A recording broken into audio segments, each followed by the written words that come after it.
Hey guys, what's going on? James here, and in this video today, we're going to be reviewing the Tampa Bay Buccaneers 26-24 preseason Week 1 loss versus the Miami Dolphins. Folks, this was probably the most fun I have had watching a preseason game in a long time. There was so many good things to talk about in this game, and some not so good things to talk about as well, but all in all, I just had a blast watching this game. I hope you guys did as well. Regardless of win or loss, it was still fun to watch some Tampa Bay Buccaneers football out there again after so many months away. But as I said, we have a lot to talk about in this video, so let's just go ahead and dive right in with, first, let's talk about some of the bad.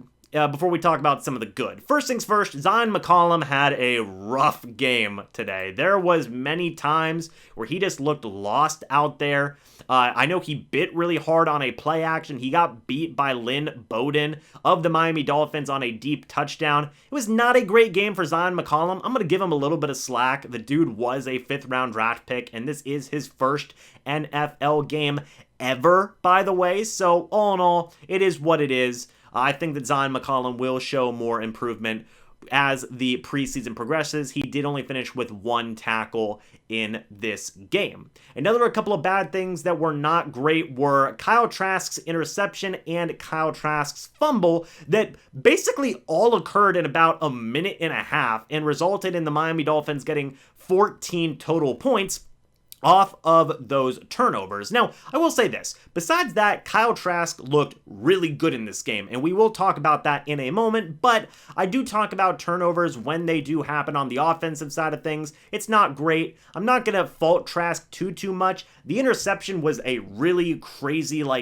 almost fluky type of play where the cornerback almost didn't even expect to get the interception, and the fumble, he did get hit from behind on some bad pressure that the offensive line had given up. So I don't think the 2 turnovers are 100% Kyle Trask's fault. A couple of fluky plays here or there, but I will put him on the bad list as I've done throughout every game the past couple of seasons.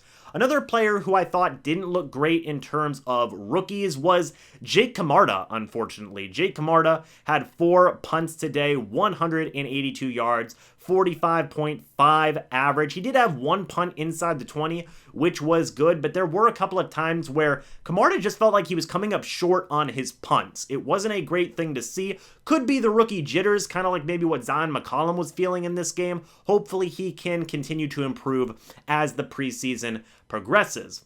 Another group that didn't do great at first, but I feel like did kind of progress a little bit as the game went on, was the 3rd string offensive line. Boy, oh boy, they were letting up some pressure. Some of the backup offensive linemen, I can't name specific guys because, there were so many different guys rotating in and out of that lineup. But yeah, there were definitely some guys out there who were giving up some pressure pretty darn quickly. Did not make things easy for Kyle Trask. That's kind of what led to that big fumble happening that the Miami Dolphins were able to score some points on. The interception, again, was more of a fluky play, if anything, but the backup offensive line was not great to start. They did get better as the game did progress, but all in all, their pass blocking and run blocking was not super duper spectacular.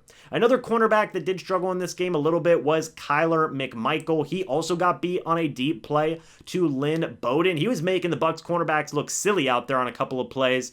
And yeah, he just looked a little bit tough and a little bit out of assignment on a couple of plays here or there. He did finish the game with 2 tackles, which was not great. But all in all, again, hopefully we can see the young cornerback improve here in the future. And then finally, the most negative thing, unfortunately, was Jose Borregales missed the game-winning field goal. That sucks, because he was having a good game up to that point, and he just shanked. I don't know if it was partially blocked, I'm not sure, but the missed game-winning field goal was so unfortunate. Just, it stunk, man. Hit the right upright. You hate to see that.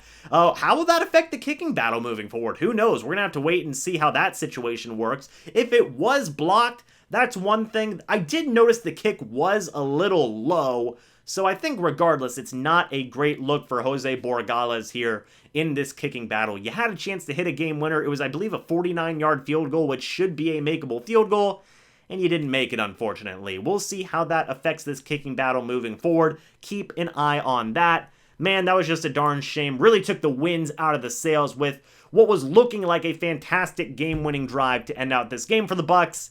You missed the game-winning field goal, which is very unfortunate. But now we can get to some of these positives. And folks, I'm just going to go down the list here. There was a lot of positives in this game, both on the offensive and defensive side of the football. Let's start off with the quarterbacks. Kyle Trask and Blaine Gabbert looked good in this game, I thought. Kyle Trask finished the game 25 of 33, 258 yards, 1 touchdown, 1 interception, and 1 fumble. But I think overall, Kyle Trask had a good game in this game. He basically had the game won for the team until that final field goal was missed. Trask was making money throws. He was making smart decisions. He did have those 2 turnovers, which people were upset about. But overall, I thought Kyle Trask had a really solid game in this one today, minus the 2 turnovers. I thought Trask did a really good job, put the team in a position to win the game. They just missed the game-winning field goal, which was so unfortunate. But all in all, I thought Kyle Trask had a really good game, had some really money throws. He had a touchdown patch, which I will talk about in a moment. He had a sauce of a throw to Jarrett Stearns in the end zone for a touchdown. It was a great throw. Trask, I thought, did a good job to help this team get into a position to win the game. Blaine Gabbert was 5 of 5 for 56 yards, 1 touchdown. He had a great game as well. I think that the backup quarterback battle certainly didn't get any really too much clearer in this game, as both quarterbacks looked good, in my opinion. I guess you could say Blaine Gabbert did have a little bit of a better game than Kyle Trask, technically, but I thought that both quarterbacks really did look good throughout this game, and I was very impressed and happy with both of their performances. In the running back room, Rachaad White finished this game with 7 carries for 32 yards. He had also had 2 catches for 13 yards. I thought Rachaad White was the best running back out of the bunch in this game. I do got to give Keyshawn Vaughn credit. He did score a touchdown, but he had 10 carries for 19 yards. That's kind of what I was talking about earlier when some of the backup offensive linemen just weren't playing good whenever Keyshawn Vaughn was in the game. But Rachaad White showed such great patience and ability running and catching the football. He is going to be a threat for this offense moving forward, folks. I was really impressed with Rachaad White coming out of this game. I thought he really had some good moments to his game, and overall I thought he did good. Bernard did leave the game with some minor injury. I don't believe the injury is considered that serious. A similar thing can be said of Cam Gill, who we would talk about in a moment. Bernard finished the game 7 carries, 19 yards. Kenyon Barner finished the game 7 carries, 18 yards. They were meh. Rachaad White was the best running back overall of the night, but I do give Vaughn credit for scoring a touchdown. In the wide receiver room, Tyler Johnson was the best wide receiver of the night. He had 7 targets, 6 receptions for 73 yards. He is solidifying himself as this 5th or 6th wide receiver on this roster with a game like this. Guys like Brashad Perriman unfortunately weren't able to play in this game. If he was, I wondered how much he would have probably played. But Tyler Johnson really did make a statement. We didn't hear much from, a veteran like Cyril Grayson. We didn't even really hear too much from a guy like Scotty Miller, but Tyler Johnson came out and really separated himself from the pack in this game. Something I wanted us all to pay attention to in this game. Tyler Johnson was one of those guys who did go ahead and step up and set himself apart. 2 other wide receivers who made some really good plays today were Kalen Geiger, 4 targets, 4 carries for 52 yards. Jarrett Stearns, 4 targets, 4 catches, 51 yards, 1 touchdown. These 2 guys looked really good today out of the undrafted receiver groups. Really, all these guys looked good, I think, in certain moments. Devin Tompkins had a couple of nice plays, 3 targets, 2 catches, 11 yards. I don't remember who had the play that was the catch from Kyle Trask to go ahead and set up the game-winning field goal by Jose Borregales. I believe it was...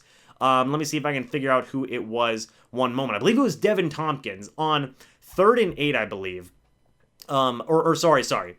I don't remember who it was. Anyway, it is what it is. It is what it is. I don't remember who made the play. It was Jarrett Stearns. Sorry. Jarrett Stearns, 20 yards, 4th and 12, was a very clutch throw. Very clutch catch by Jarrett Stearns. And then, again, in the case of Devin Tompkins, he had a really clutch 16-yard catch where he was battling with the cornerback from Kyle Trask to set up the game-winning field goal. Unfortunately, again, that field goal was... But all in all, I was really impressed by these undrafted wide receivers, what they were able to do in Geiger, Stearns, and Devin Tompkins. J.J. Howland had a really good game, too. 4 targets, 3 catches, 42 yards. Jalen Darden had a touchdown and 23 yards receiving. Gotta give him credit for that. But now on to the defensive side of the football to end things out for this video. Olakuni Farukasi, 6 total tackles, 1 tackle for loss, 1 pass deflection. This dude was a tackling machine in this game. I was really impressed with him. He may be a guy the Buccaneers may consider keeping as a 5th linebacker, or possibly even over a guy like Grant Stewart. I don't know. Farukasi looked really good in this game as a tackler, and just overall had a really good game in my opinion.